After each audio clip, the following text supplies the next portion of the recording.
Let's briefly look at the differences in the anatomy of the parasympathetic and sympathetic branches of the autonomic nervous system. Let's begin with the parasympathetic branch and then move on to the sympathetic division. So recall that for the parasympathetic division, the cell bodies of the preganglionic neurons are found in the brainstem and the sacral region of the spinal nerves. And so for this reason, we anatomically refer to this division as the craniosacral division. The axons of these preganglionic neurons are long and extend either from the brainstem or the sacral regions of the spinal nerves to ganglia that are in close proximity to our effector organs. So at these ganglia, we see that the preganglionic axons synapse with the postganglionic neurons. And then the axons of these postganglionic neurons extend from the ganglia a short distance to the effector organs. So a relatively straightforward configuration with this. On the other hand, the preganglionic neurons of the sympathetic division are found in the thoracic and lumbar regions of the spinal cord. And so for this reason, we anatomically referred to this division as the thoracolumbar division. We saw that the axons of preganglionic neurons extend from the thoracic or lumbar region a short distance to the chain of sympathetic ganglia that are found on the lateral sides of the vertebral column. And it is within these ganglia that the preganglionic neurons synapse with the postganglionic neurons. So the preganglionic neurons are actually shown here in the darker green color, whereas the postganglionic neurons are shown in the lighter green color. The axons of these preganglionic neurons tend to be very short, whereas the axons of the postganglionic neurons are long because they have to extend from the sympathetic chain of ganglia to the effector organs. The sympathetic trunk ganglia form chains along the lateral right and left sides of the vertebral column, and it is here in these ganglia that the preganglionic axons synapse with postganglionic neurons. And so these chains of sympathetic trunk ganglia extend from the neck to the pelvis, even though the sympathetic preganglionic neurons are found in the thoracic and lumbar regions. So now we're going to take a look at why these chains extend beyond where the preganglionic neurons are housed within the spinal cord. So the sympathetic trunk ganglia have an interesting and complex connection to the ventral rami, or the ventral branches of the spinal nerves, so which the ventral rami of the spinal nerves not only carries somatic motor neurons to control skeletal muscles, but it also controls autonomic motor neurons from the sympathetic branch as well. So preganglionic neuron axons that are found in the ventral ramus of the spinal nerves will synapse with a postganglionic neuron in the sympathetic trunk here. So this vertical column here represents the sympathetic trunk. The knot-like swelling in it is the sympathetic trunk ganglion. And then once again in this diagram, just as we saw in the previous diagram, the preganglionic neurons are seen in dark green, whereas the postganglionic neurons are seen in the lighter green color.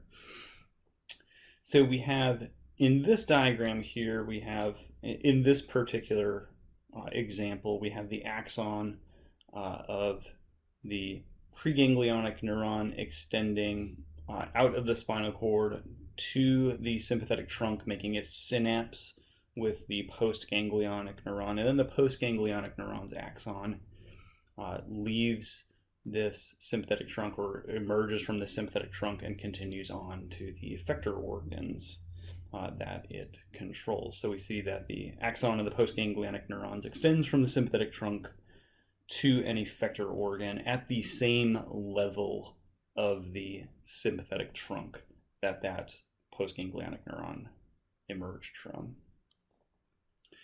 These structures that connect the trunk ganglion here to the ventral ramus, or the ventral branch of the spinal nerve, are these small little connecting structures that are collectively called the rami communicantes. And we see that the axons of the preganglionic neurons, that is in the dark green here, tend to have some myelin on them. So they tend to be lightly myelinated for the most part. And the rami communicantes that contain these axons tend to be white in color. And so we see that this axon of this neuron emerging from the spinal cord continues into the ventral ramus and enters the sympathetic trunk ganglion through this white ramus communicans. So this is the singular form of it, ramus communicans. But we see that these are white in color because these axons of preganglionic neurons tend to be lightly myelinated. The axons of postganglionic neurons tend to be unmyelinated, and for that reason, the rami communicantes that contain these axons will be gray in color. So this postganglionic axon that's emerging from the sympathetic trunk ganglion and extending to the effector organs emerges from the sympathetic trunk, is found in the gray ramus communicans because it is unmyelinated, so that makes this material gray in color in the nervous system, and its axon continues to the effector organ. So we have the white and the gray rami communicantes that connect the ventral ramus, or the ventral branch of the spinal nerve, to the sympathetic trunk, and each of these rami communicantes contains a different bundle of axons. The white contains the preganglionic axons, the gray contains the postganglionic axons.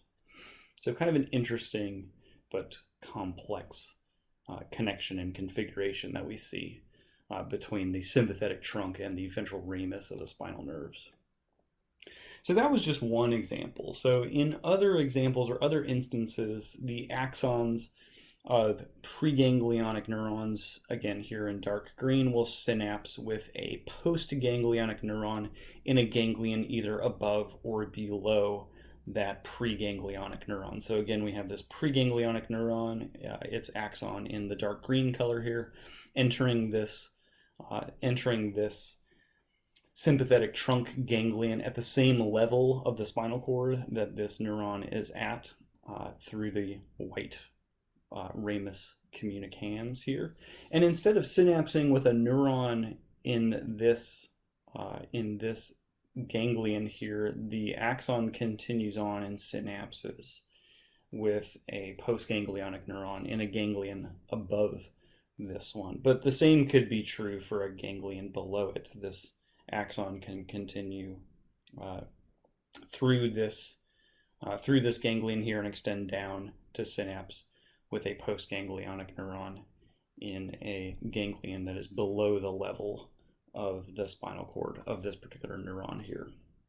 And we also have other instances or other examples where the axon of this preganglionic neuron will pass completely through the sympathetic trunk ganglion at the level that it's at and continue on to synapse with a postganglionic neuron in a collateral ganglion. And these collateral ganglia are common in the abdominal region, in the pelvic region, and are common for ganglia that are extending to things like the abdominal digestive organs and things like that.